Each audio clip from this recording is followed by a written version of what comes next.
চলো স্টার্ট করা যাক। আচ্ছা, তাহলে আমার নিয়মকানুনগুলো বলে দিই, ঠিক আছে? প্রসেসগুলো বুঝে নে যে কী প্রসেসে আমি করাবো। একটু অন্য রকমের হবে, আমার প্রসেস একটু আলাদা বাকিদের থেকে। তো এই চ্যাপ্টারগুলো কভার আমি এইভাবে কভার করব, এটা আমার একটা পার্সোনাল শিডিউল। দেখ, এটা না বলে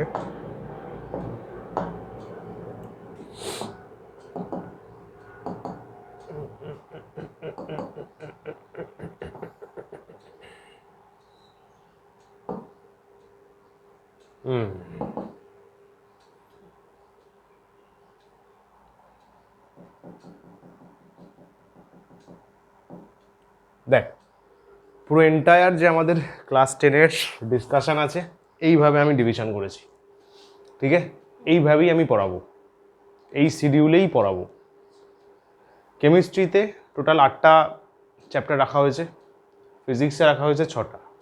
দেখবি তোদের বইতে পরিবেশ ফার্স্ট চ্যাপ্টার, তাই তো? এনভায়রনমেন্ট দেখবি ফার্স্ট চ্যাপ্টার আছে, তো ওটা কেমিস্ট্রি পার্টের মধ্যে আমি রেখেছি। তারপরে দেখবি গ্যাস আছে, তাই না? গ্যাস হচ্ছে ফিজিক্স পার্টে। তো আজকে এনভায়রনমেন্ট শুরু করব, কেমিস্ট্রি পার্টে যেহেতু আমি বেশি রেখেছি, বেশি ওটা স্টার্ট হবে। তো কিভাবে পড়াবো আমি? কেমিস্ট্রি পার্ট আমার শিডিউল ওয়াইজ কেমিস্ট্রি পার্ট একটা হবে, আবার ফিজিক্স পার্ট হবে, আবার কেমিস্ট্রি পার্ট হবে, আবার ফিজিক্স পার্ট হবে, ঠিক আছে? তো আজকে এনভায়রনমেন্ট দিয়ে স্টার্ট করছি কেমিস্ট্রি পার্ট। এনভায়রনমেন্ট মোটামুটি 3টে মতো লেকচার লাগবে, 3টে বা 2টো বলতে পারিস। ওটা শেষ হলে আবার গ্যাস ধরবো, গ্যাস শেষ হলে আবার কেমিক্যাল ক্যালকুলেশন স্টার্ট হবে, ঠিক আছে? চল তাহলে শুরু করা যাক। আচ্ছা, তার আগে খাতার বিষয়ে কীরকম কী ব্যাপার স্যাপার একটু বলে দিই। সেটা হচ্ছে আমার কাছে ফিজিক্যাল সায়েন্সে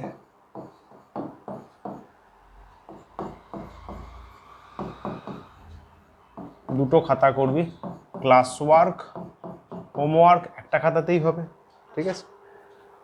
হোমওয়ার্কের মধ্যে আমি চ্যাপ্টার ওয়াইজ ডিপিপিস দেবো, সব টিচারই তাই দেবেন। ডিপিপিস মানে ওখানে শুধু এমসিকিউজ থাকবে, এমসিকিউগুলো ফাটিয়ে ওখানে সলভ করবি, ওকে? এটার সাথে হচ্ছে একটা এক্সাম কপি থাকবে সেপারেট।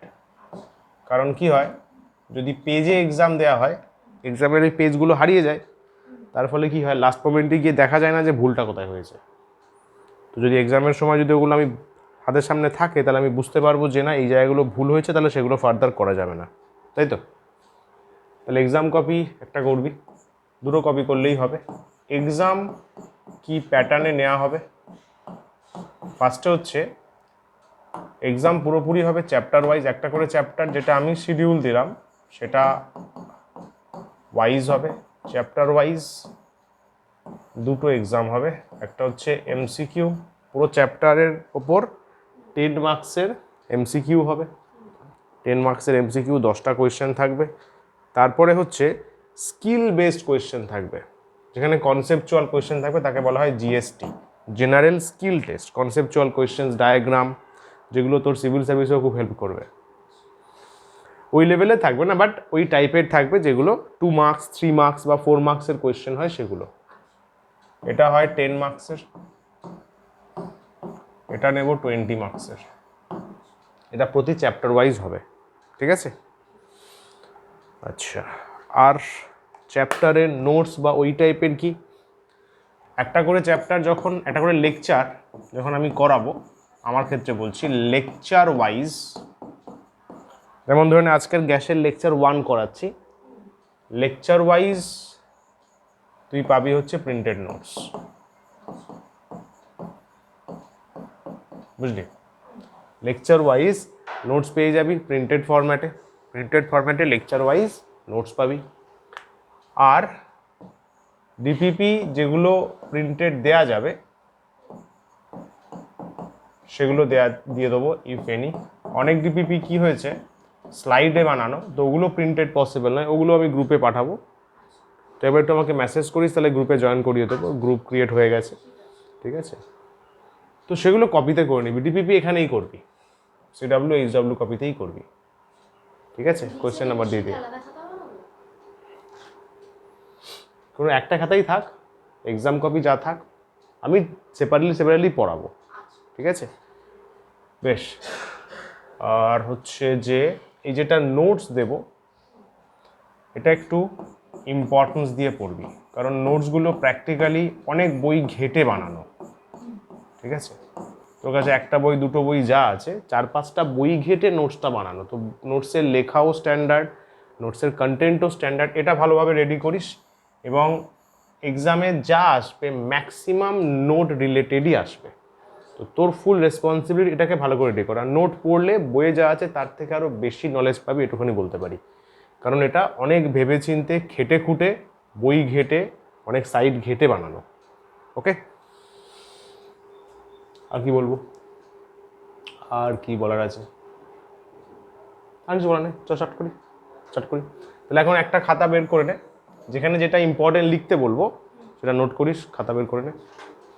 ওই খাতাটাই ক্লাস ওয়ার্ক HW করে রাখিস।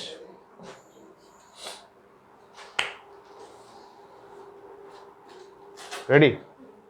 চল, সব কিছু ক্লাসে লেখার দরকার পড়বে না, মন প্রাণ দিয়ে শুনতে হবে। বাবু, তোর নাম কি দিয়া? তো দিয়া না, মানে আসল ভালো নাম অদ্রিজা। অদ্রিজা দে, আচ্ছা, ভেরি নাইস। চল, দিয়া কি ডাক নাম? ও ভেরি নাইস। তাহলে যেগুলো ইম্পর্টেন্ট বলবো খাতায় সেগুলো লিখবি, বাকি খুব মন দিয়ে শুনতে হবে, ঠিক আছে? স্টার্ট করি চল। তাহলে পরিবেশ স্টার্ট হচ্ছে ফার্স্ট চ্যাপ্টার, এটা মোটামুটি 2টো লেকচার মতো আছে, আর একটা লেকচার শুধু কোয়েশ্চেন অ্যান্সার আছে, ওটা এমনি দিয়ে দেবো, ওটা তোমাদের পড়তে হবে। চলো, কি আছে ফার্স্টে দেখ, লেকচার 1-এ কি ডিসকাস করা হবে? স্ট্রাকচার অফ অ্যাটমসফিয়ার, একদম ইজি জিনিস। অ্যাটমসফিয়ারে কি কি স্ট্রাকচার আছে, অ্যাটমসফিয়ারের লেয়ার্স, আর ওজোন সম্পর্কে আমরা জানি নাকি, O3 নাম শুনেছি, ওজোন হোল কিভাবে তৈরি হলো, তার কি ব্যাপার স্যাপার সেটা বলা হবে। আচ্ছা চল, আচ্ছা তোদের এই হলি চাইল্ডে ইংলিশ ভার্সনে কতজন স্টুডেন্ট টোটাল? দুটো সেকশন মিলে আছে, তিনটে সেকশন, এবিসি, সিটা বেঙ্গলি মিডিয়াম আর এআরবিটা মোটামুটি 120 জন। ইংলিশ ভার্সন বেশি তাই? ও, সব ক্লাসেই তাই রয়েছে, 3টে করে সেকশন, প্রথম দুটো ইংলিশ। ও আচ্ছা, তাহলে কি মানে হলি চাইল্ডে ইংলিশ ভার্সনে পড়ার ক্রেজটা বেশি? হ্যাঁ, টিচার কি সেম থাকে? টিচার সেম থাকে মোটামুটি, মানে মানে একটা একটা সেকশনে মানে একজন, মানে প্রতিটা ক্লাসে 3টে করে টিচার থাকছে, এক একটা সেকশনে এক একজন পড়াচ্ছে। একটা টিচার একটু পাটা দেখে নিস। বুঝলাম, বেশ বেশ বেশ, ঠিক আছে চল, ভালো করে কর। ফার্স্ট এক্সাম বোধহয় এপ্রিলে আছে না? হয়ে যাবে, চল ভালো করে হয়ে যাবে। চলো, স্ট্রাকচার অফ অ্যাটমসফিয়ার দেখো কি বলছে ফার্স্টে, সুন্দরভাবে হাসতে হাসতে শুরু করা যাক। What are the component of atmosphere, atmosphere কী কী দিয়ে তৈরি, উপাদান বলা হয় কম্পোনেন্ট। অ্যাটমসফিয়ারে আছে কি কি? দুটো জিনিস, প্রথম কথা গ্যাসিয়াস মিডিয়াম আছে, অ্যাটমসফিয়ার গ্যাসে ভরপুর, তাই তো? আর একটা বড় সেকশন আছে ওয়াটার ভেপার, যেটা বেসিক্যালি আমাদের হিউমিডিটি কন্ট্রোল করে, হিউমিডিটি কন্ট্রোলার। আচ্ছা, এইগুলো কি করবি শুনে না ব্যাপারটা, আমি তো এই যে ক্লাস যেটা করাচ্ছি এইটার পুরোপুরি PDF গ্রুপে পাঠাবো। আমি যেগুলো লিখছি এইটা কিন্তু যে নোটস দেবো তাতে আসবে না, ওই সিস্টেম নেই, ঠিক আছে? ওই সিস্টেম হয় না। তো এইগুলো তোকে নোটসটা পেলি, বাড়িতে গিয়ে PDF দেখে এইগুলো এর পাশে লিখে নিতে হবে, পারবি করতে? ঠিক আছে, যেগুলো আমি লিখছি সেগুলো প্রিন্টেড নোটসে আসে না, তো এটা যেমন পাশে লিখে নিলি। ওয়াটার ভেপার বেসিক্যালি কী করে, হিউমিডিটি কন্ট্রোল করে। Very nice. তাহলে গ্যাসিয়াসের মধ্যে সব থেকে কে বেশি রয়েছে আমরা জানি, নাইট্রোজেন বেশি আছে, গ্যাস। অক্সিজেন অলমোস্ট 21%-এর মতো, আর্গন একটা মোটামুটি 1%-এর কাছাকাছি আছে, CO2 কম আছে, কিন্তু তাতেই ভেবে দেখ তার এফেক্ট কতটা। CO2 আছে 0.03%, ভেরি লেস অ্যামাউন্ট, তো তাতেই কি হিউজ লেভেলের গ্লোবাল ওয়ার্মিংয়ের কারণ চিন্তা কর। এতটা কম, যদি 1% হয় তাহলে ভাব কি দাঁড়াবে, চেহারা কোন জায়গায় দাঁড়াবে। নেক্সট, অ্যাটমসফিয়ারের ডিফারেন্ট লেয়ার্স। অ্যাটমসফিয়ারকে সায়েন্টিস্টরা মিলে অনেকগুলো লেয়ারে ডিভাইড করেছেন। কি বলা হচ্ছে, নাম শোনা, ট্রোপোস্ফিয়ার, তাই তো? ট্রোপোস্ফিয়ার ফার্স্টের একদম যে লেয়ারে অ্যাকচুয়ালি আমরা থাকি সেটা ট্রোপোস্ফিয়ার। তারপরে স্ট্র্যাটোস্ফিয়ার, আমাদের ঠিক উপরের লেয়ার যেখানে বেসিক্যালি জেটগুলো চলাফেরা করে, জেট বিমানগুলো এরোপ্লেনসগুলো চলাফেরা করে। তারপর আছে মেসোস্ফিয়ার, কারেক্ট, মনে কর থার্মোস্ফিয়ার, এক্সোস্ফিয়ার, ম্যাগনেটোস্ফিয়ার, লাস্ট এটা এটা হচ্ছে একদম লাস্ট লেয়ার। শর্ট কোয়েশ্চেন আসতে পারে, লাস্ট লেয়ার অফ অ্যাটমসফিয়ার। আমাদের যে অ্যাটমসফিয়ার আছে, পৃথিবীকে ঘিরে যে অ্যাটমসফিয়ার আছে তার লাস্ট লেয়ার এটা। মানে এটা যদি আর্থ হয়, এটা একটা লেয়ার সিগনিফাই করছে, তার উপরে একটা লেয়ার, তার উপরে একটা লেয়ার, তার উপরে একটা লেয়ার, লাইক দিস। ঠিক আছে? তো ম্যাগনেটোস্ফিয়ার লাস্ট লেয়ারকে সিগনিফাই করছে, আর ফার্স্ট লেয়ার হচ্ছে ট্রোপোস্ফিয়ার। ফার্স্ট লেয়ার হচ্ছে ট্রোপোস্ফিয়ার। ঠিক আছে? ডেট দিয়ে দে, চ্যাপ্টার নাম দিয়ে দে, ওটা ভালো হবে। এনভায়রনমেন্ট তুই পরে বুঝতে পারি।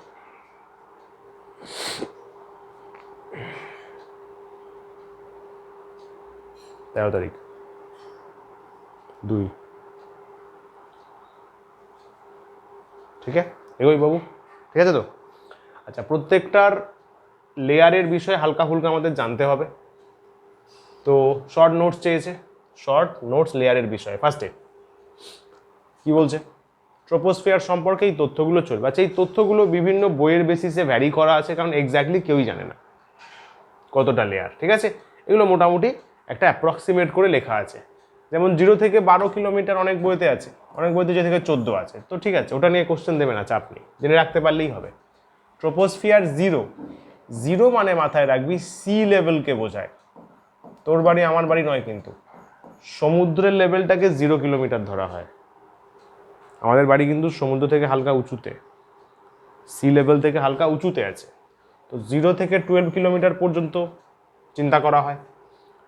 যেগুলো ইম্পর্টেন্ট সেগুলো বক্স করে দিচ্ছি। Temperature, temperature decreases with altitude, মানে উচ্চতা বাড়বে টেম্পারেচার কমবে। বলছে ম্যাক্সিমাম 17 ডিগ্রি সেলসিয়াস, যেটা মোটামুটি আমাদের নর্মাল সুস্থ পরিবেশে থাকা উচিত, পলিউশন ফ্রি নর্মাল। এটা হচ্ছে অ্যাপ্রক্স সাইন, জানিস তো? Approx sign. মিনিমাম -60 অবধি যেতে পারে একদম টপ লেভেলে, মানে প্রায় 12 থেকে 13 কিলোমিটারের কাছে। এখানেই আছে 75% অ্যাটমসফিয়ারের গ্যাস, 75% শুধু ট্রোপোস্ফিয়ারই রয়েছে। সব ধরনের ঘটনা ঘটে, রেইন, স্টর্ম, ক্লাউড সব ঘটে কোথায়? ট্রোপোস্ফিয়ারে। শর্ট কোশ্চেন দিয়েছিল মাধ্যমিকে। রেইন, স্টর্ম, ক্লাউড কোথায় ঘটে? ট্রোপোস্ফিয়ারে। ট্রোপোস্ফিয়ার, যার জন্য একে অনেক সময় বলা হয় disturbed layer. Disturbed layer of atmosphere. ঠিক আছে রে? কারণ সব রকমের প্রাকৃতিক দুর্যোগ এই লেয়ারে ঘটে, ওই জন্য একে সায়েন্সের ভাষায় বলা হয় সব থেকে ডিস্টার্ব লেয়ার। এর জীবনে কোনো শান্তি নেই। এয়ার প্রেশার, এয়ার প্রেশার কি বলছে?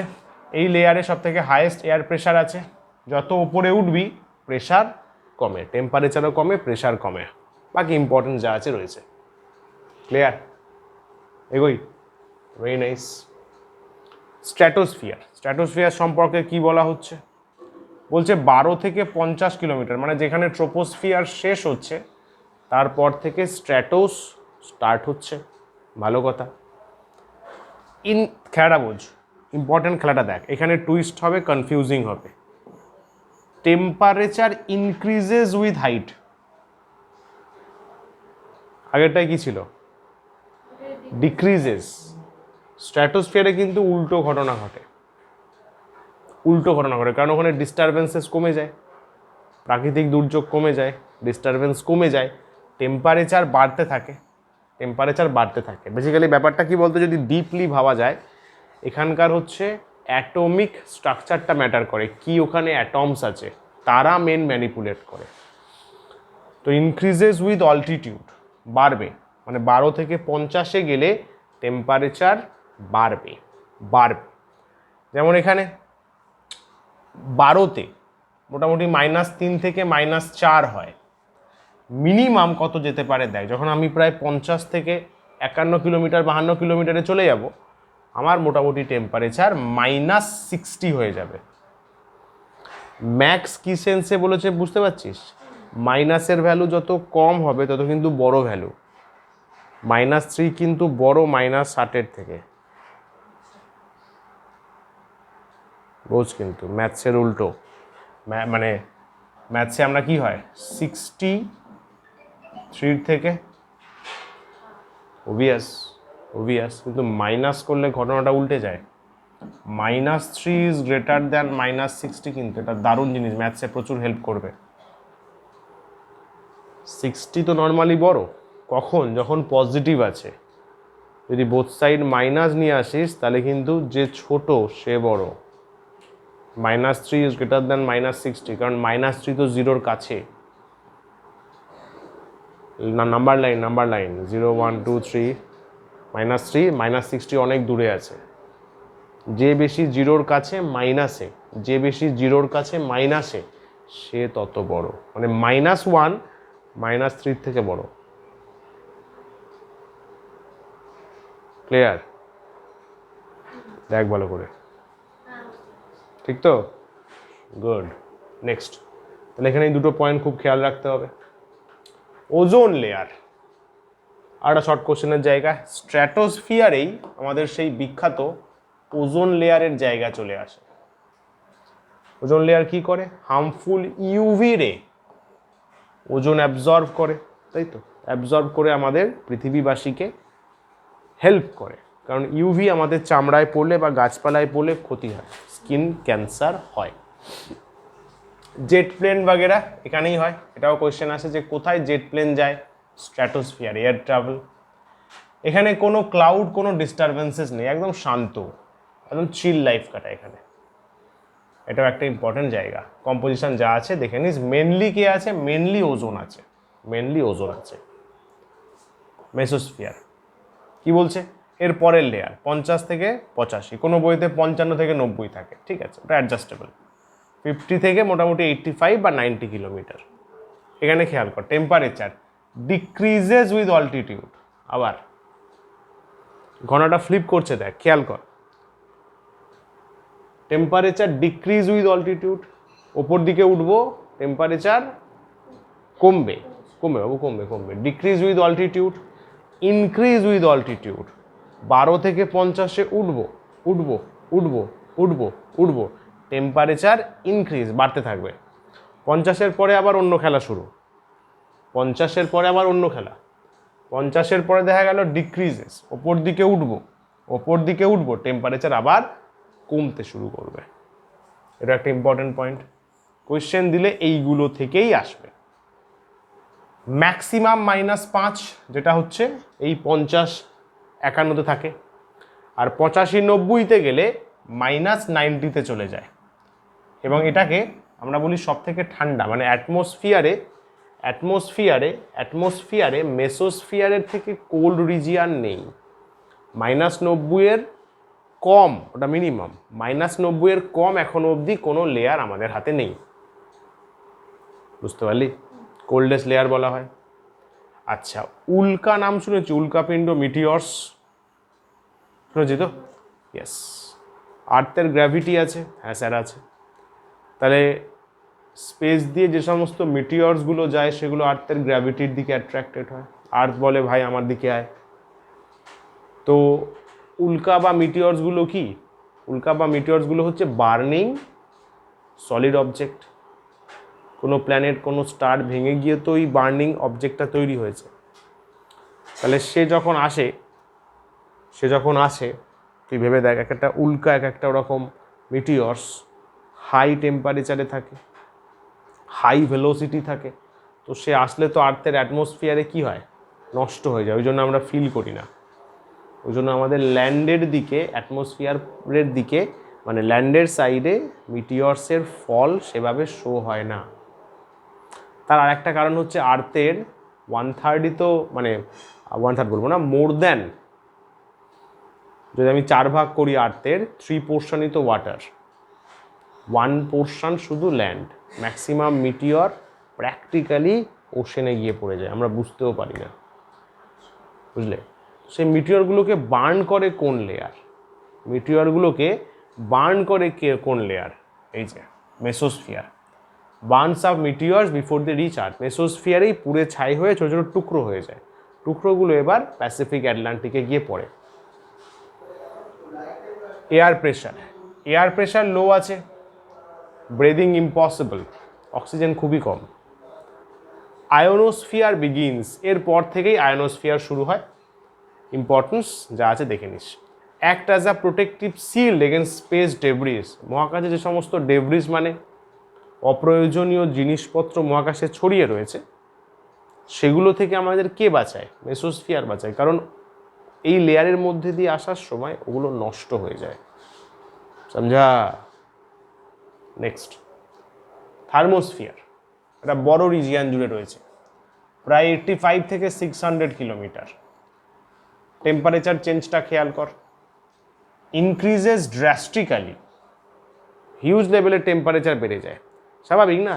তুই যত ওপর দিকে উঠছিস, তুই ভেবে দেখ নিজে, তুই তো তত সূর্যের কাছে যাচ্ছিস, সানের ক্লোজনেসে যাচ্ছিস, তো ডেফিনেটলি তুই আরও বেশি অ্যামাউন্ট অফ হিট পাবি। আবার তোর গ্যাসের লেয়ারও কমে যাচ্ছে, তাহলে প্রোটেক্ট করারও কেউ নেই। ওই জন্য বলছে 500 থেকে 2000 ডিগ্রি সেলসিয়াস পর্যন্ত টেম্পারেচার চলে যেতে পারে ডিউ টু সোলার রেডিয়েশন, সূর্যের তাপের জন্য। এর মধ্যে থাকে আয়োনোস্ফিয়ার। থার্মোস্ফিয়ারের মধ্যেই আছে বিখ্যাত আয়োনোস্ফিয়ার, রেডিও ওয়েভ ট্রান্সমিশনে হেল্প করে। কি হয় বলতো? তোদের ওরকম ডিটিএইচ টাইপের কোনো কানেকশন আছে? আরে এয়ারটেল, টাটা স্কাই যদি থাকে, থাকে না বাড়ির সামনে এরকম করে গোল মতো প্লেট এরকম, ওখানে কি হয় অ্যাকচুয়ালি? এইটা হচ্ছে বাবু আয়োনোস্ফিয়ার, যেটা বেসিক্যালি থার্মোস্ফিয়ারের পার্ট। এখানে একটা টাওয়ার আছে, এখানে তোর বাড়ি আছে, লাইক দিস। এই যে টাওয়ার, এটা কোনো একটা কোম্পানির টাওয়ার বা কোনো চ্যানেলের টাওয়ার। ও কি করে? তোর বাড়িতে তো সিগন্যাল পাঠাতে হবে। সাপোজ তুই জি বাংলা চালিয়েছিস, সবাই দেখে, ও ডিরেক্ট পাঠাবে কি করে? ডিরেক্ট পাঠানো যায় না ওইভাবে। ও কি করে? ও সিগন্যালটাকে আয়োনোস্ফিয়ারে ছুড়ে দেয় একটা সার্টেন অ্যাঙ্গেলে, নির্দিষ্ট অ্যাঙ্গেলে ছুড়ে দেয়। আয়োনোস্ফিয়ার কাজ করে রিফ্লেক্টার হিসাবে, প্রতিফলক, রিফ্লেক্ট করবে। ও সেটা রিফ্লেক্ট করে তোর বাড়ির যে অ্যান্টেনায় ডিটিএইচ যে কানেকশান আছে তাতে পাঠায়। এইভাবে প্রোপাগেশন হয়। তুই রিমোটের চ্যালেঞ্জ সুইচ করলি, অন্য কোনো কোম্পানির একটা টাওয়ার এরকম আছে, সে ওখানে পাঠালো, তোর বাড়িতে এসে পৌঁছালো। এবং এই কাজটা আলোর বেগে হয়। কতটা ফাস্ট হয় চিন্তা কর, বুঝতে পারলি?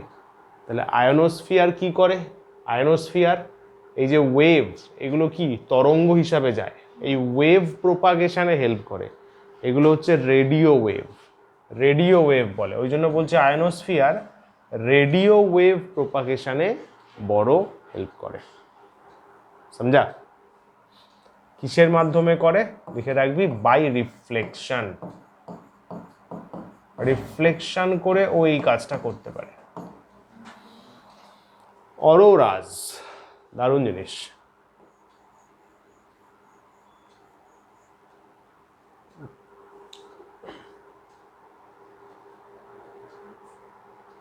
বলি লিখবি বল, আয়োনোস্ফিয়ার লিখতে পারবি রেডিও ওয়েভ ট্রান্সমিশন করে রিফ্লেকশনের মাধ্যমে।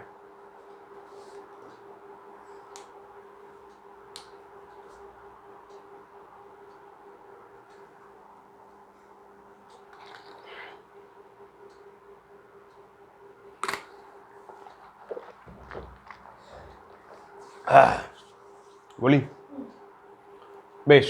আর একটা ইম্পর্টেন্ট জিনিস কি, অরোরা। এটা মনে হয় জিওগ্রাফিতে পড়েছিস, aurora borealis, aurora australis, correct. Southern lights, northern lights যেটা বলা হয়, এটা কিন্তু থার্মোস্ফিয়ারের লেয়ারেই তৈরি হয়, থার্মোস্ফিয়ারের লেয়ারেই দেখা যায়। ওকে, আচ্ছা, এটা একটা শর্ট কোয়েশ্চেন। স্পেস স্টেশন, আমাদের যে সমস্ত তোর স্যাটেলাইটগুলো যায়, ওগুলো তো মহাকাশে গিয়ে সারাক্ষণ ঘুরে বেড়াবে তা নয়, ওখানেও কিন্তু একটা প্ল্যাটফর্ম আছে জানিস তো, যেখানে গিয়ে ওরা দাঁড়ায়। যেমন ট্রেন আসলে কী হয়, প্ল্যাটফর্মে দাঁড়ায়, বাস স্ট্যান্ডে দাঁড়ায়, হক কথা তো। এরকম জিনিস আমাদের স্যাটেলাইটগুলো আছে, রকেট বাগেরাগুলো আছে, এরা সব কিন্তু স্পেসে একটা জায়গায় গিয়ে হল্ট দেয়।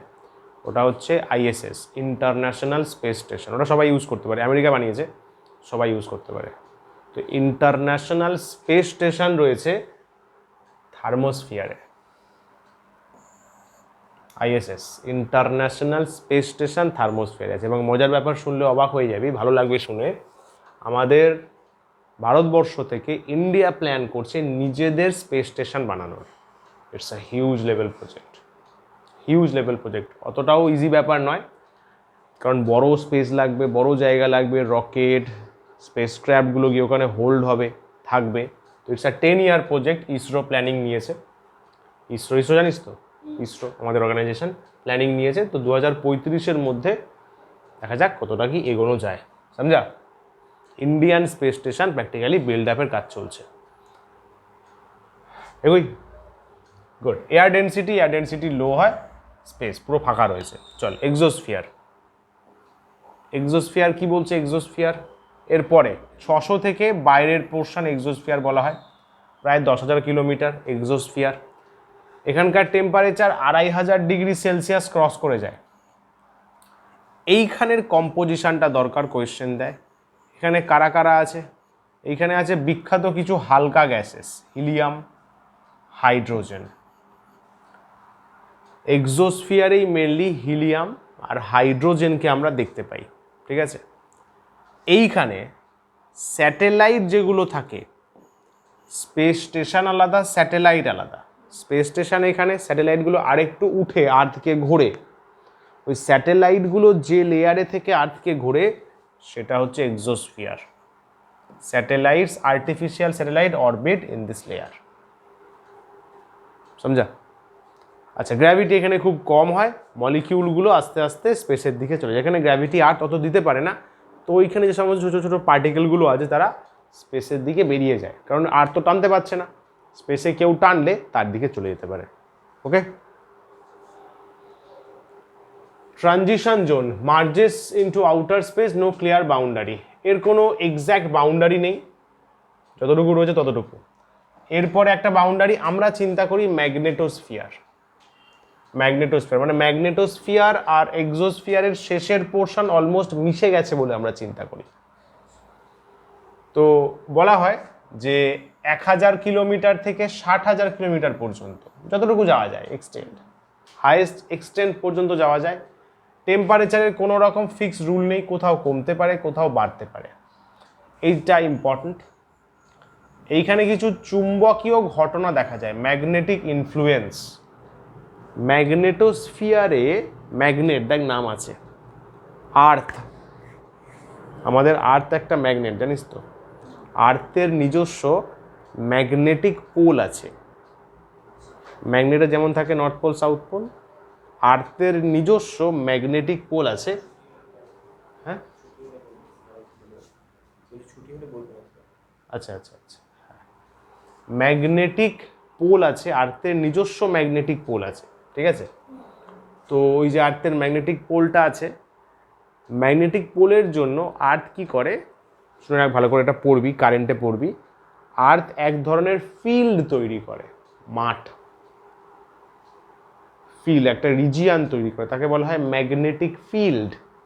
ম্যাগনেটিক ফিল্ড, আর্থ যে ম্যাগনেটিক ফিল্ডটা তৈরি করে, সেই ম্যাগনেটিক ফিল্ডের জন্য সান থেকে, সূর্য থেকে অনেক সোলার রেডিয়েশন আসে, আর্থের ম্যাগনেটিক ফিল্ড ওটাকে আটকে দেয়। এরকম আর্থ আছে,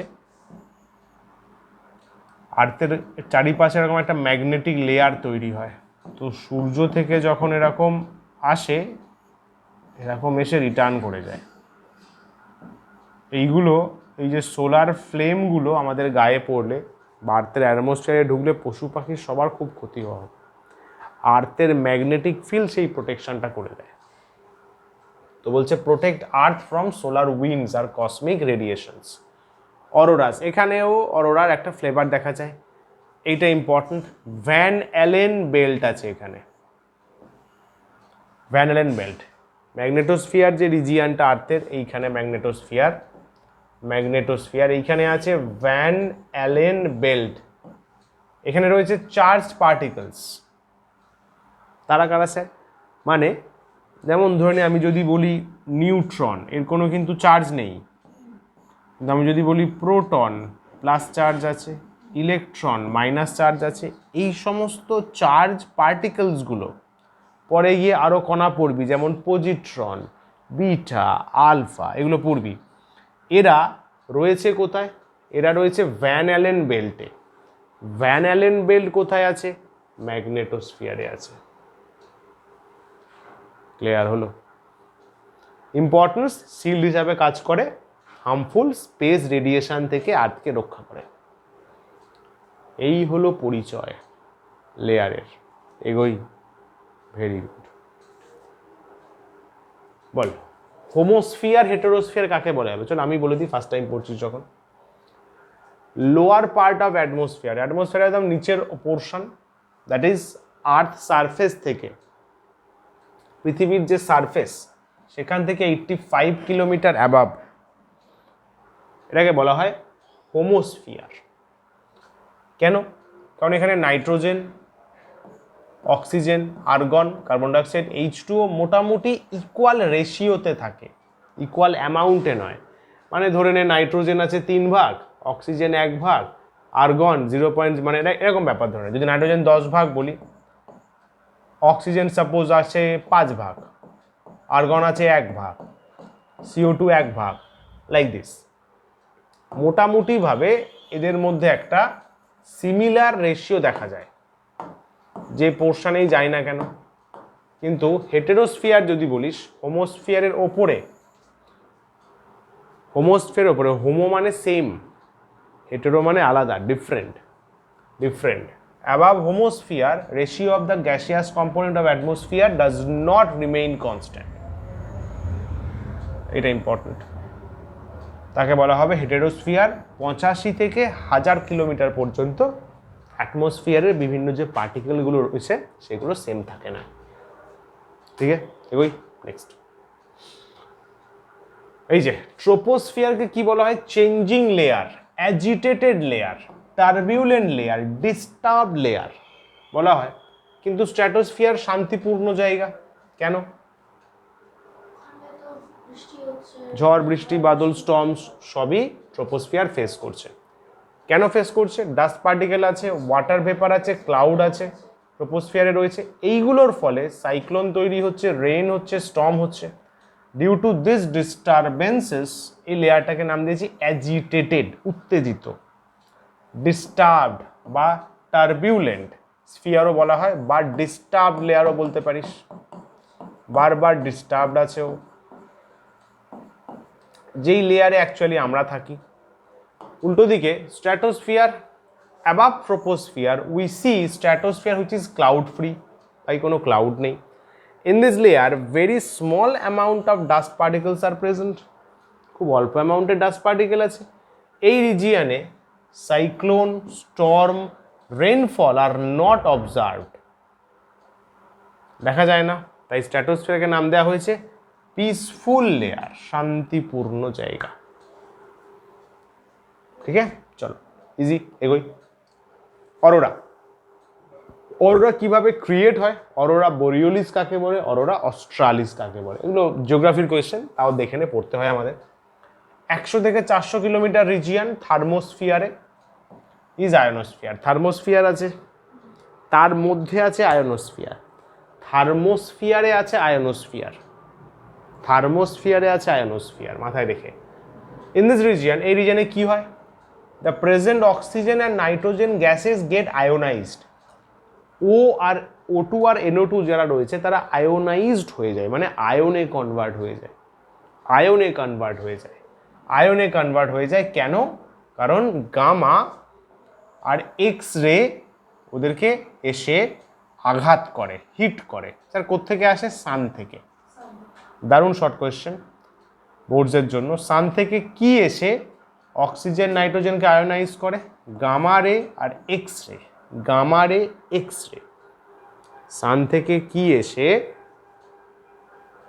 গ্যাসকে আয়োনাইজ করে। Gamma ray, X ray. X ray class 12-এ পড়ানো হয়, গামা রে আমরা হালকা ক্লাস 10-এ পড়ব। ঠিক আছে, গামা রে অ্যান্ড এক্স রে, সান থেকে গামা রে অ্যান্ড এক্স রে এসে গ্যাসকে আয়োনাইজড করে।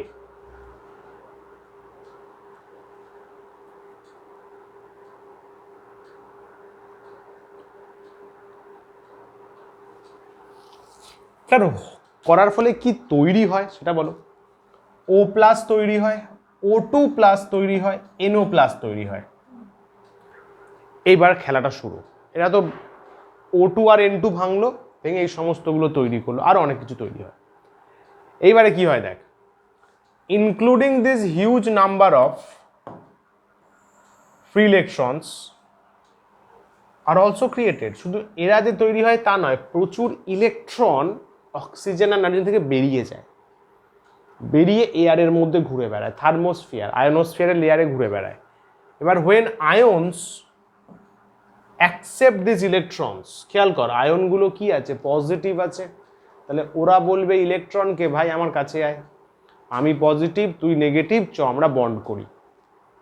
পজিটিভ নেগেটিভকে অ্যাট্রাক্ট করবে, মুক্ত হয়ে ঘুরতে থাকা ইলেকট্রনগুলো এদের মধ্যে ঢুকবে।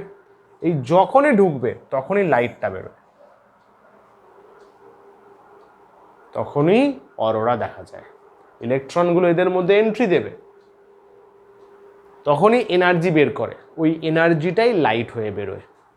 এই ঘটনাকে বলা হয় অরোরা। যদি সেটা নর্থ পোলে ঘটে তাকে নাম দেওয়া হয়েছে অরোরা বোরিওলিস, যদি সাউথ পোলে ঘটে সাউথ পোল অস্ট্রালিস। ঠিক আছে, নর্থ পোলে বোরিওলিস, সাউথ পোলে অস্ট্রালিস। চলবে, এগোই, শিওর তো? ইজি চ্যাপ্টার ভাই, কিছু নেই একদম easy chapter. Component present in atmosphere have mass, why we don't feel pressure due to them, masses হবে। এই যে ধরে নে অক্সিজেন, ক্লাস 9-এ পড়েছিলি, অক্সিজেনের মাস কত?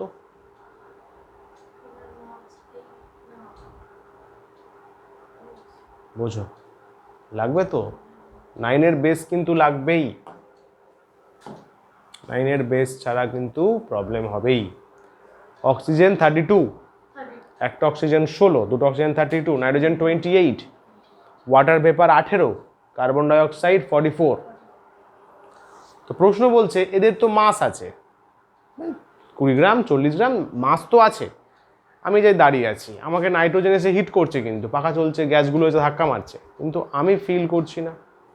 অক্সিজেন 32 গ্রাম অক্সিজেন এসে মারছে, ফিল আসছে না, কারণ আসে 44 গ্রাম, ফিল হচ্ছে না। প্রশ্ন হচ্ছে ওটাই, why we don't feel pressure due to them, কেন? কি বলছে দেখ, দ্য কম্পোনেন্ট অফ এয়ার, যখন এরকম কারণ লিখতে বলবে না, হোয়াই আর হাউ, এই কাল দেখা নেওয়া, হোয়াই আর হাউ পয়েন্ট করে করে লিখবি, টিচারদের কাছে খুব অ্যাকসেপ্টেড হয়।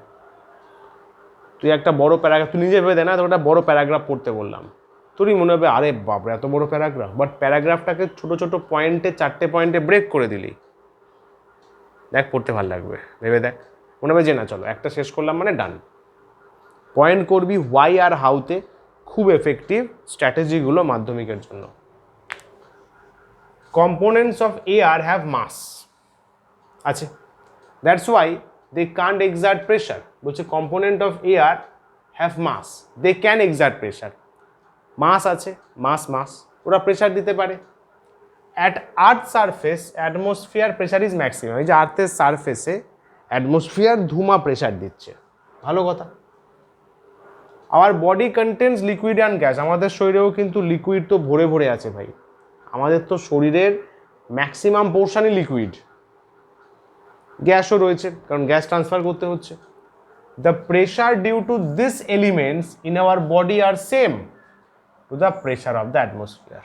ইয়েস, বাইরে থেকে অ্যাটমসফিয়ার যে প্রেশার দিচ্ছে আর আমার বডির নিজের লিকুইড গ্যাস যে প্রেশার দিচ্ছে, দুটো সেম। দাস ওদিক থেকে যা প্রেশার এদিক থেকে তাই প্রেশার, তাহলে রেজাল্টান্ট প্রেশার কত? 0। মোট প্রেশার কত? 0। তাই এক্ষেত্রে আমাদের প্রেশার ফিল করার কোনো ব্যাপার নেই। ক্লিয়ার? ইজি। আচ্ছা এটা বল, what do you mean by convection process? What is the convection flow? আচ্ছা এর আগে এখানে একটা কোয়েশ্চেন আমি অ্যাড করে দিই। রাইট দ্য, এটা নোটসে করে নিস, write the types of, type বলবো না, রাইট দ্য প্রসেসেস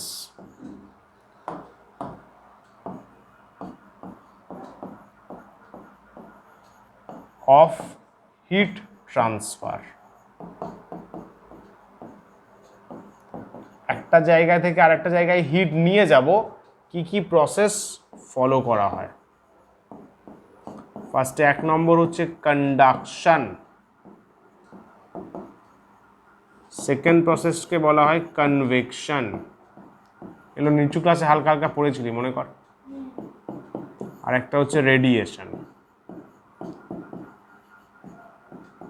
এরা বলতে চাইছে কন্ডাকশন, কনভেকশন, রেডিয়েশন। মনে রাখতে হবে রেডিয়েশন উইথাউট মিডিয়াম হয়, বাকিগুলোতে medium must. Without medium.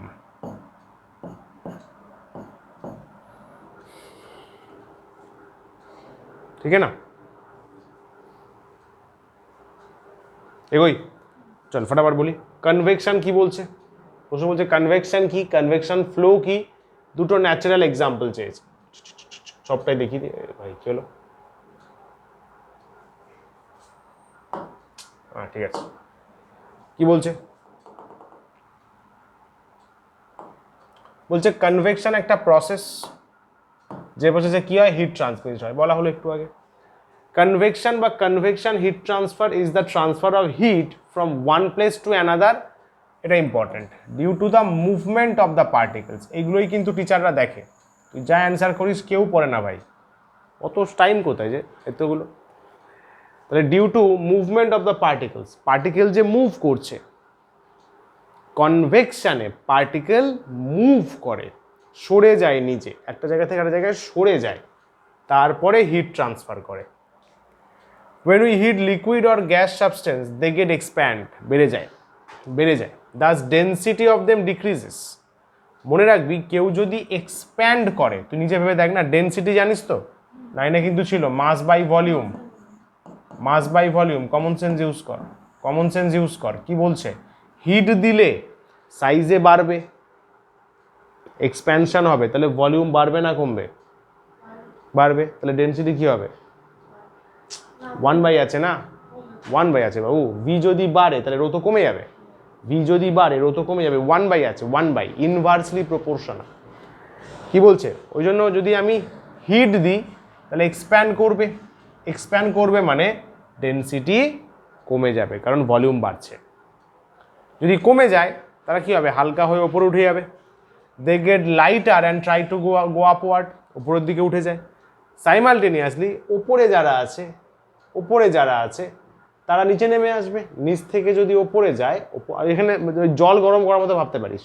যখন আমরা জল গরম করি, নিচের পোর্শনের জলটা গরম হচ্ছে, গরম হচ্ছে, ওই গরম জল হালকা হালকা হালকা ওপরে উঠে যাবে, ওপরের জল নিচে নেমে আসবে, তাহলে জায়গা ভরাট করার জন্য। Simultaneously upward particles cool down, নিচের দিকে নেমে আসে কাম ডাউন, চলে আসে নিচের দিকে। For this reason we observe a vertical flow in the liquid. আমরা দেখতে পাই লিকুইডের মধ্যে কনভেকশন প্রসেসে, কনভেকশনে নিচ থেকে ওপরে, ওপর থেকে নিচে, নিচ থেকে ওপরে এটা হিট যাতায়াত করে গোল করে। এটাকেই বলা হয় কনভেকশন ফ্লো বা কনভেকশন স্ট্রিম। দুটো ন্যাচারাল এক্সাম্পল হচ্ছে, জিওগ্রাফিতেও পড়েছি, sea breeze and land breeze. নামটা শোনা? সি ব্রিজ আর ল্যান্ড ব্রিজ হচ্ছে দুটো বেস্ট কনভেকশন প্রসেসের এক্সাম্পল। সামুদ্রিক বায়ু, স্থলবায়ু, sea breeze, land bridge.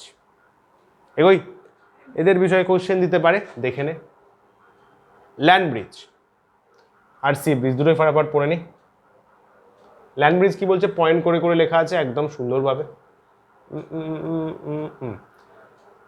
Land breeze মানে wind blowing from land to sea, মানে এখানে সমুদ্র আছে, এটা ল্যান্ড সাইড আছে, ল্যান্ডের থেকে সি এর দিকে যাচ্ছে, এটা হচ্ছে ল্যান্ড ব্রিজ। ল্যান্ড থেকে সি এর দিকে কখন যাবে স্যার? নাইটে, খেয়াল রাখতে হবে কিন্তু, নাইট টাইমে ল্যান্ড ব্রিজ, ল্যান্ড থেকে সি এর দিকে, রাত্রিবেলা, রাত্রিবেলা। ঠিক আছে, কেন যায়? কারণ রাত্রিবেলা চিন্তা কর, ল্যান্ড কুল ফাস্টার, ল্যান্ড সলিড, তাড়াতাড়ি ঠান্ডা হয়ে যাবে, তাড়াতাড়ি ঠান্ডা হয়ে যাবে, তাড়াতাড়ি ঠান্ডা হয়ে যাবে, creating high pressure over land.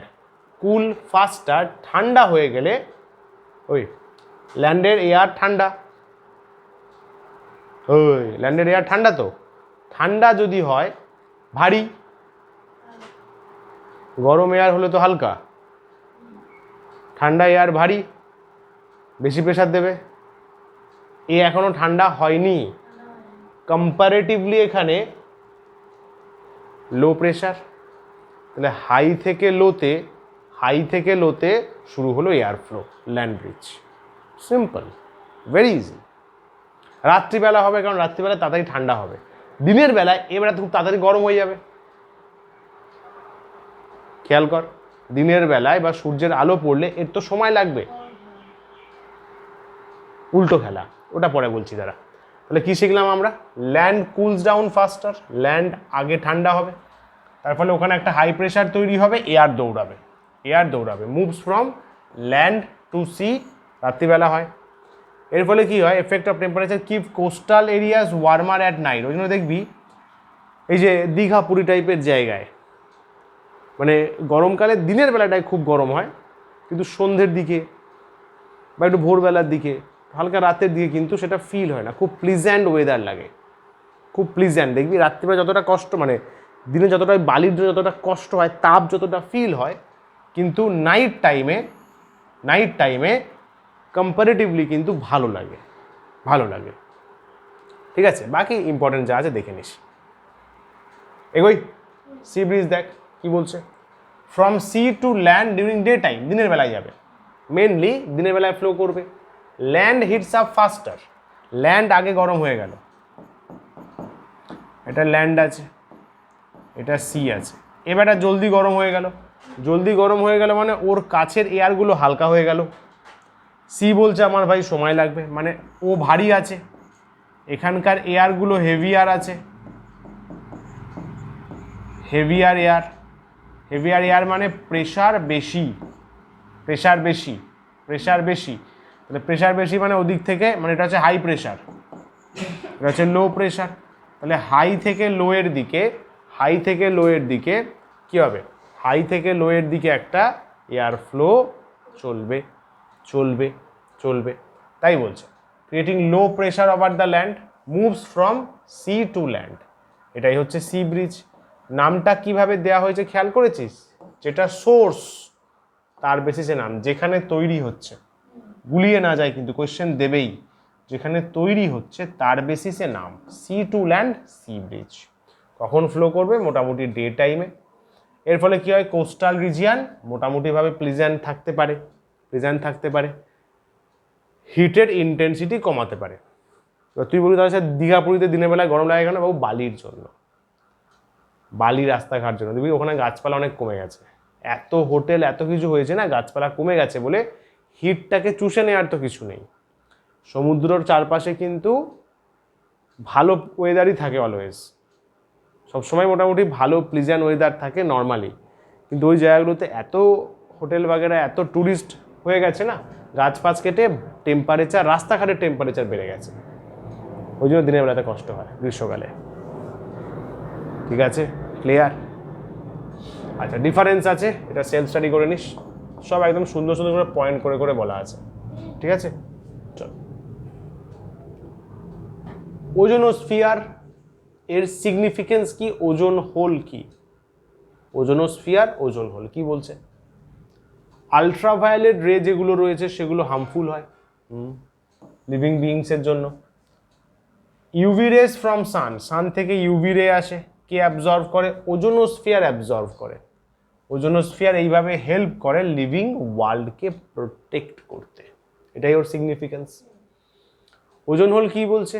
এত পরিমাণ পলিউশন আমরা করে ফেলেছি এয়ারে, ওজন হলে কে আছে? ওজন হলে ওজোন আছে। ওজন ভেঙে যাচ্ছে, ডিপ্লিট করে যাচ্ছে ডিউ টু ম্যানমেড ইনসিডেন্ট। আমাদের নিজেদের কারণে depletion of ozone is higher than the natural creation. যে রেটে তৈরি হচ্ছে, ওজন তৈরি করে, প্রকৃতি তৈরি করে, যে রেটে তৈরি হচ্ছে, আর আমাদের কাজকর্মের জন্য ওজন যে রেটে ভাঙছে সেটা বেশি হয়ে গেছে। ওজন ভাঙাটা বেশি হয়ে গেছে, ওজন বেশি পরিমাণ ভেঙে গেছে। তার ফলে কি হয়? ওজন লেয়ার আস্তে আস্তে সরু হয়ে যাচ্ছে, থিন হয়ে যাচ্ছে। এটাকেই বলা হয় ওজন ডিপ্লিশন। ওজন ডিপ্লিশন। এবং এই যে গর্তগুলো তৈরি হচ্ছে ওজন হলে গর্ত তৈরি হচ্ছে, এটাকে বলা হয় ওজন হোলস। এটাকে বলা হয় ওজন হোলস। বুঝতে পারলি? জয় রাধে জয় মা। ওজন হোলস বা ওজন গহ্বর বলে বাংলায়। Very nice. বল, ওজন লেয়ারে ওজন কত আছে মাপবো কি করে? জানা আছে? কোন ইউনিটে মাপবো? একটা স্পেশাল ইউনিট আছে।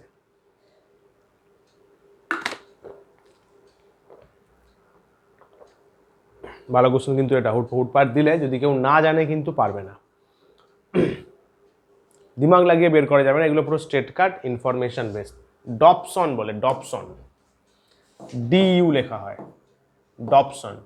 ডপসন ইউনিটে ওজনের ডেনসিটি মেজার করা হয়, যে কতটা ওজন আছে, বুঝলি?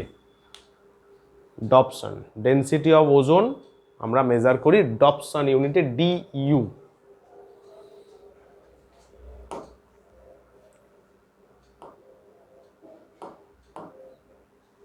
বুঝলি? চল, আচ্ছা, এক ডপসন কি বলে? এটা আসবে না, আসার চান্স খুবই কম, বাট তাও বলে দিই, নলেজ থাকা ভালো।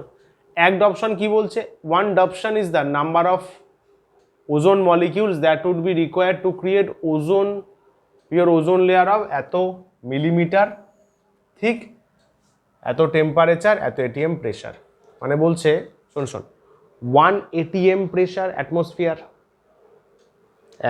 1 atmosphere pressure, 0 degree Celsius temperature, 0 degree Celsius মানে 273 Kelvin, 0 degree Celsius temperature, 1 ATM pressure, 0 Celsius, 1 ATM, সেখানে এত মিলিমিটার, খুবই ছোট, খুবই পাতলা, 0.01 মিলিমিটারের পাতলা একটা লেয়ার, ওজন লেয়ার বানাবি। যতগুলো ওজন লাগে তাকে ছোট ভাষায় বলা হয় এক ডপসন। তাহলে কি শিখলাম? 0 degree Celsius, 1 ATM pressure, 0.01 millimetre ঠিক ওজনের লেয়ার বানাতে যতগুলো ওজন লাগে, নাম্বার অফ ওজন মলিকিউলস যতগুলো লাগবে, তাকে সায়েন্সের ভাষায় বলা হয় এক ডপসন। Very nice. মোটামুটি দেখা গেছে এক ডপসনের ভ্যালু এত হয়। 1 ডপসন মানে 1 DU is equals to 2.69 10 to the power 16। এক ডপসন হিউজ, মানে অনেক ওজন লাগে। চিন্তা করে দেখ, 10 to the power 16, বিশাল বড় নাম্বার। ঠিক আছে, বেশ, এটা এক্সট্রা ইনফরমেশন ছিল। চলো, ওজন লেয়ার তৈরি হয় কি করে? আমরা একটু আগে বলছিলাম যে ওজন লেয়ার তৈরি হয় ম্যানমেড কারণে, ওটা নষ্ট হয়ে যাচ্ছে। তৈরি হয় ম্যানমেড কারণে, নষ্ট হচ্ছে। 1 মিনিট দাঁড়াতো।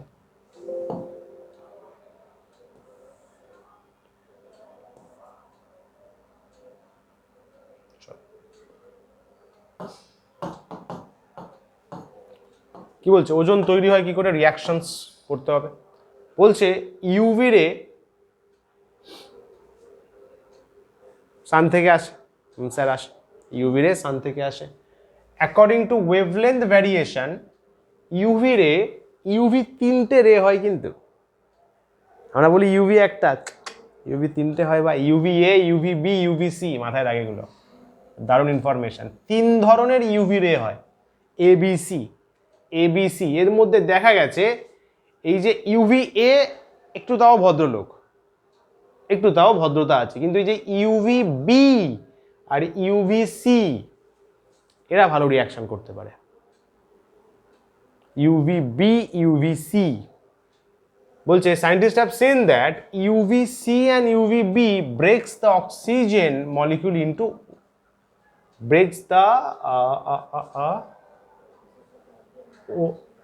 হ্যাঁ ঠিক আছে, অক্সিজেন মলিকিউলস মানে O2 কে ভাঙে OO হিসাবে, অক্সিজেন মলিকিউলস মানে O2 তাকে ব্রেক করছে অক্সিজেন অ্যাটমস O+O ফরম্যাটে।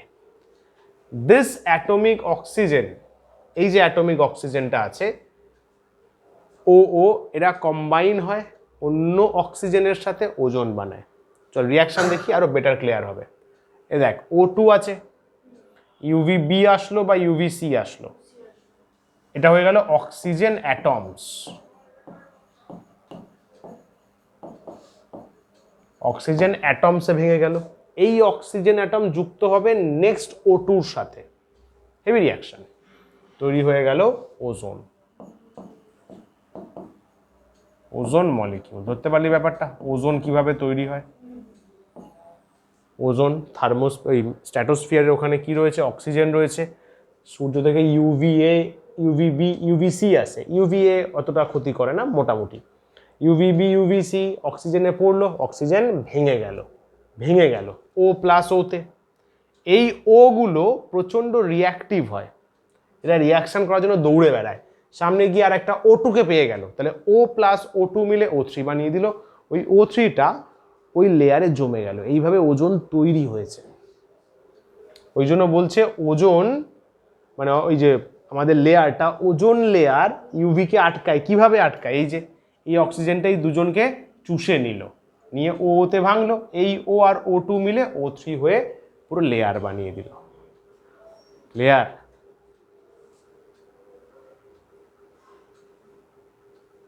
এবার ভাঙছে কি করে?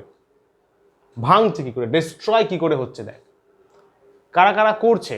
ক্লোরোফ্লুরোকার্বন, CFCs, ইয়েস, বড় এরা এফেক্ট করছে। নাইট্রোজেনের অক্সাইডস NOx লেখা হয়, এরাও বড় এফেক্ট করছে। কিছু হ্যালন টাইপ অফ কম্পাউন্ড আছে, এটা একটা অর্গানিক কম্পাউন্ড, আমরা অর্গানিক পড়বো লাস্টের দিকে। অর্গানিক কম্পাউন্ড হ্যালনস, এরা খুব এফেক্ট করে। মনে রাখবি হ্যালন একটা গ্রুপ, হ্যালোজেন দিয়ে তৈরি হয়। হ্যালোজেন নামটা শোনা, শুনবি, ফ্লোরিন, ক্লোরিন, ব্রোমিন, আয়োডিন, চারজন হচ্ছে halogen, fluorine, chlorine, bromine, iodine. এই হ্যালন যে গ্রুপটা আছে, হ্যালন গ্রুপের মধ্যে এখনো অবধি সায়েন্টিস্ট রিসার্চে পাওয়া গেছে এই দুজন ভাই ভয়ানক বিষাক্ত, এরা ওজনের যাচ্ছে তাই অবস্থা করে দেয়। নামটা মনে রাখতে পারিস, হ্যালন এইভাবেই নাম দেওয়া হয়েছে ভাই। হ্যালন 1211 আর হ্যালন 1301, প্রচুর হ্যালন, প্রচুর বড় গ্রুপ একটা। তার মধ্যে এই দুজন হ্যালন চরম ক্ষতি করে ওজনের। 1211, 1301, 1211, 1301, নাম্বারটা মাথায় রাখিস, কোয়েশ্চেন দিতে পারে। ঠিক আছে, এই যে হ্যালন রেফার মানে hello alkane, halogen alkane, alkane পড়বো অর্গানিকে, তার সাথে হ্যালোজেন জুড়ে যাবে। অ্যালকেন বলে একটা গ্রুপ আছে, তার সাথে হ্যালোজেন মানে fluorine, chlorine, bromine, iodine. Sir alkane কি? অ্যালকেন মানে বাবু carbon carbon single bond, bond পড়বো আমরা, সব পড়বি, চাপ নেই। Halogen, fluorine, chlorine, bromine, iodine, এর সাথে alkane carbon carbon single bond বলে, এটা জুড়ে গিয়ে হ্যালন তৈরি করে। সেই হ্যালনের মধ্যে বিষাক্ত 1211, 1301 ওজন ধ্বংস করে দেয়। ফায়ার এক্সটিংগুইশার আছে না, বড় বড় ফায়ার এক্সটিংগুইশার, ওখানে হ্যালোন ইউজ করা হয়। ওই হ্যালোনটা চলে যায় ওজোন লেয়ারে, গিয়ে শেষ করে দেয় ওজনকে, লাইক দিস। এই যে হ্যালন 1211 মানে কার্বন, ব্রোমিন, ক্লোরিন, ফ্লোরিন সবাই আছে। হ্যালন 1301 মানে কার্বন, ব্রোমিন, ফ্লোরিন। দেখ CFC কিভাবে কাজটা করে, ক্লোরোফ্লুরোকার্বন কিভাবে এফেক্ট করে। ক্লোরোফ্লুরোকার্বন যে রয়েছে বা ফ্রেয়ন গ্যাস যে আছে, ফ্রেয়ন গ্যাসও বলা হয়, এরা কি করে? এরা ক্যাটালিস্ট হিসাবে কাজ করে ওজনকে ক্ষয় করানোর জন্য। আল্ট্রাভায়োলেট রে আসে সানে, CFC ব্রেক করে দেয় ওদেরকে। এই দেখ এইভাবে, এটা একটা CFC, এটা একটা CFC আছে, ক্লোরোফ্লুরোকার্বন আছে। তো কোথায় ছাড়তে হবে? 9:10। ওটা ঠিক আছে চল। সিএফসি যে রয়েছে ক্লোরোফ্লুরোকার্বন, সে ইউভি রে এর সাথে রিয়াকশন করে এটা তৈরি করে, CFCl2 আর অ্যাক্টিভ ক্লোরিন তৈরি করে, Cl ডট তৈরি করে। এটাও একটা সিএফসি আছে, কার্বন, দুটো ফ্লোরিন দুটো ক্লোরিন। এটা একটা ফ্রি র্যাডিকেল, মানে এটা রিয়াকশন করে, ফ্রি র্যাডিকেলে উপরে ডট দিতে হয়, উপরে ডট দিতে হয়। এ আবার ক্লোরিন অ্যাটম তৈরি করে। এই যে ক্লোরিন অ্যাটম, অ্যাক্টিভ ক্লোরিন, এ যায় ওজনের সাথে রিয়াকশন করতে, করে এরকম একটা র্যাডিকেল তৈরি করে, O2 তৈরি করে। দেখ ওজনকে ভেঙে দিল, O3 ব্রেক হয়ে গেল O2 তে।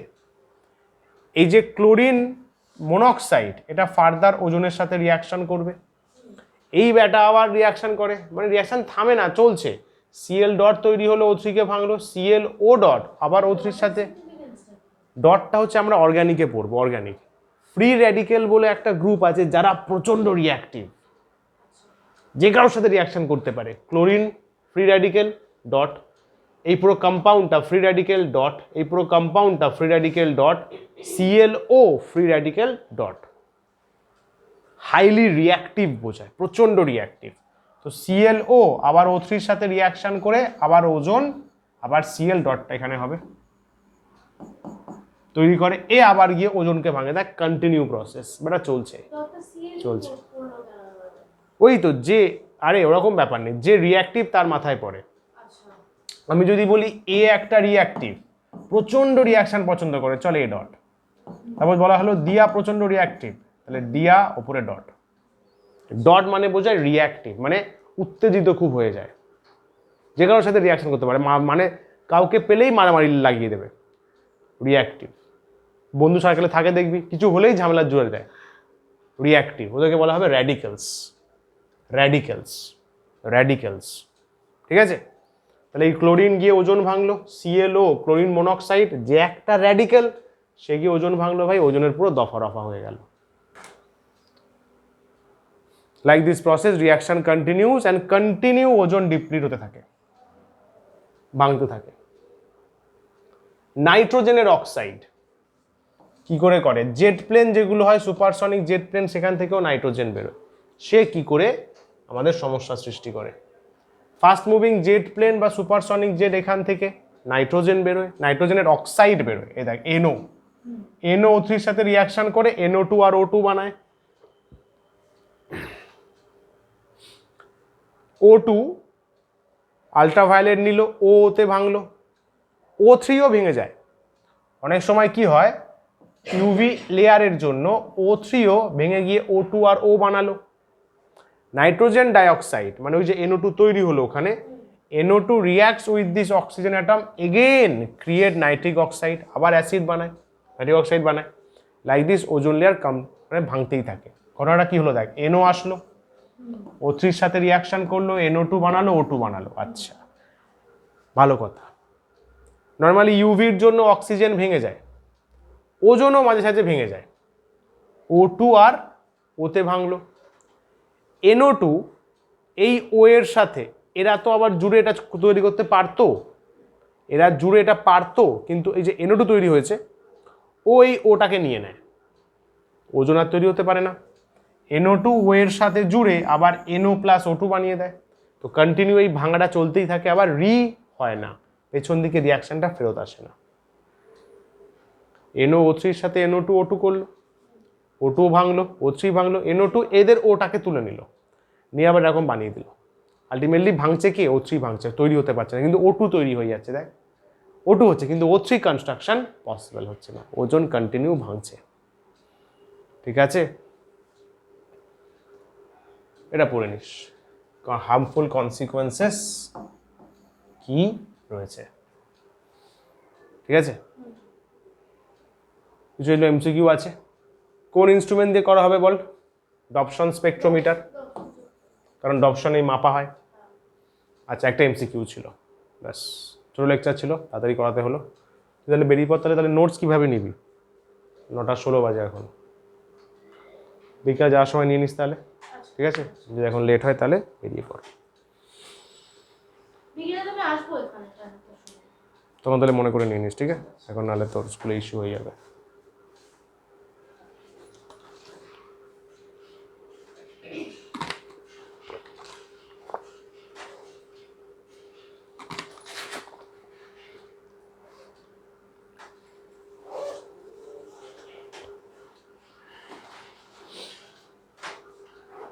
এত বই খাতা নিয়ে যেতে হয়, জীবন কয়লা হয়ে যাবে। একটা সাবজেক্টে 3-4টা করে বই। OMG, হ্যাঁ, OMG, পাগল হয়ে যাবি তো। সায়েন্সের 2টো বই, ফিজিক্যাল সায়েন্সের 2টো বই। সব নিয়ে যেতে হয়, লাগে ও সত্যি। হ্যাঁ, মানে আমাদের বলে দেয় না যে এই বইটা লাগবে না, নিয়ে আসবি না, দুটোই নিয়ে আস, যেটা দেখে ইচ্ছা হবে আমি সেটা দেখে পড়াবো। বোঝো, তোদের কষ্ট কেউ বুঝছে না। আর আমাদের ক্লাসটা সব 4 তলা, এই নিয়ে 4 তলায় ওঠে। ওই পুরো আসছি স্যার। আয় রে আয় রে আয় রে।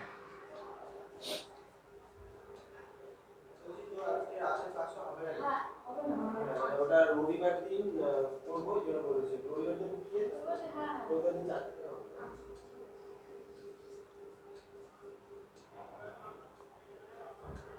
আচ্ছা, হলো হলো, চলো লেটস ফোকাস। স্কুল যাওয়ার ছিল, বেরিয়ে গেল। হ্যাঁ, এটা হলো তো। Dreams and dedications are a powerful combination. Dreams দেখবে, ডেডিকেটেডলি কাজ করবে, পাওয়ারফুল কম্বিনেশনস। সিনেমা কিন্তু এখনো শেষ হয়নি। তোমরা কি পোস্ট ক্রেডিট সিনে যেতে চাও?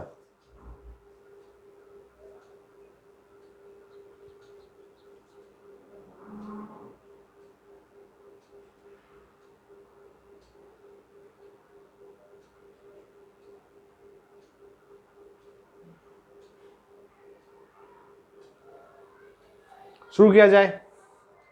পোস্ট ক্রেডিট সিন, সিনেমা শুরু হলো সবে। ফার্স্টে এই হচ্ছে অ্যাটমসফিয়ারের লেয়ার। আমরা এবার কিছু ভিজুয়াল রিপ্রেজেন্টেশনস দেখব, কনসেপ্ট ফুল ক্লিয়ার হবে। ট্রোপোস্ফিয়ার আছে প্রায় 12 থেকে 18 কিলোমিটার। স্ট্র্যাটোস্ফিয়ার খেয়াল করো, মেসোস্ফিয়ার খেয়াল করো, এই যে মিটিওরসগুলো এখানে রয়েছে। থার্মোস্ফিয়ার অরোরা শো করছে। এক্সোস্ফিয়ার ইন্টারন্যাশনাল স্পেস স্টেশন রয়েছে, স্পেসশিপ আছে। এর ওপরে আছে ম্যাগনেটোস্ফিয়ার। নেক্সট দেখো, আর্থ আছে, ট্রোপোস্ফিয়ার আছে, তারপরে স্ট্র্যাটোস্ফিয়ার একটা সাদা মতো লেয়ার দেখা যাচ্ছে, ওটা ওজোন লেয়ার বা ওজোনোস্ফিয়ার হলো।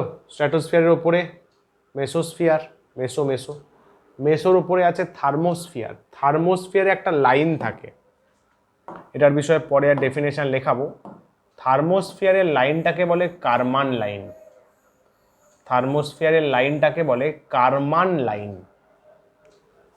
থার্মোস্ফিয়ারে একটা বিশেষ লাইন থাকে, কারমান লাইন। যেমন ভ্যালেন বেল ছিল, একটু আগে বলা হলো, এটা কারমান লাইন। তারপরে আছে এক্সোস্ফিয়ার, তারপরে তো ম্যাগনেটোস্ফিয়ার। কারেক্ট, শাবাশ। Aurora borealis, aurora australis. OMG, wow, just wow.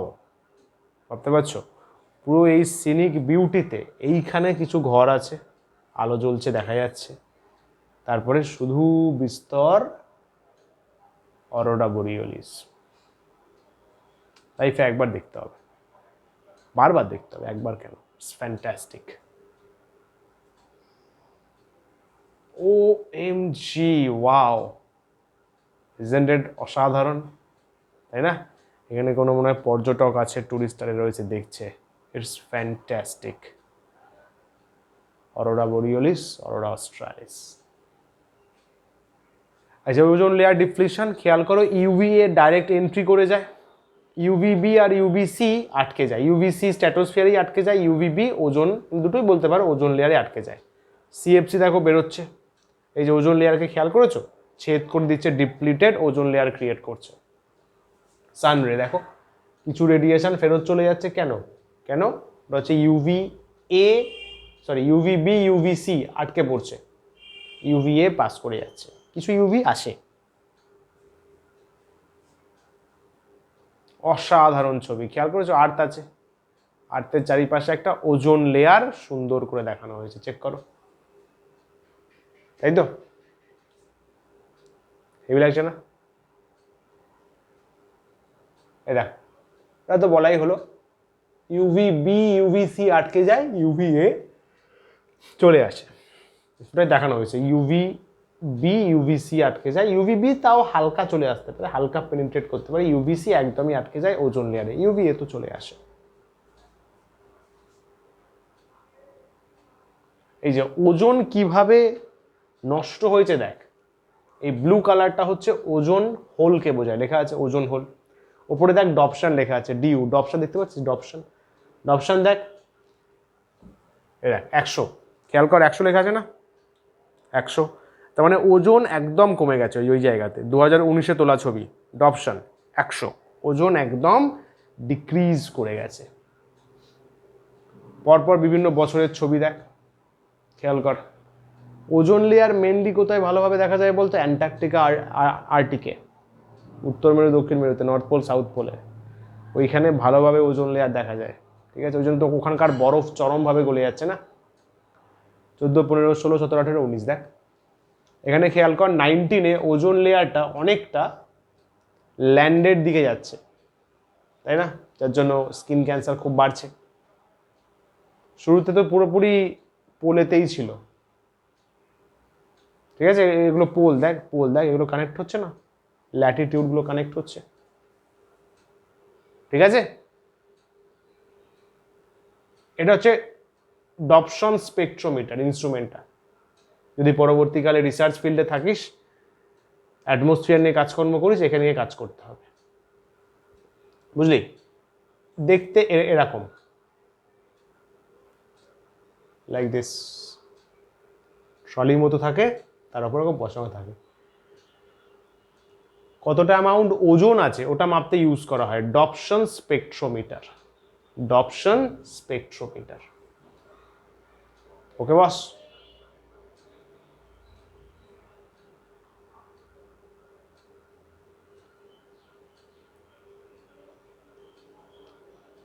Experiment করার সময় এইভাবে ল্যাপটপে রেখে করতে হয়, ডপশন স্পেকট্রোমিটার, ওজনের অ্যামাউন্ট মেজার করতে ইউজ করা হয়। দেখ ভালো করে,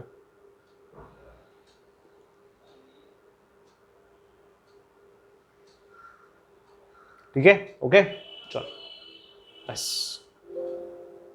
बस आज का कार्यक्रम यहीं पर समाप्त होता है।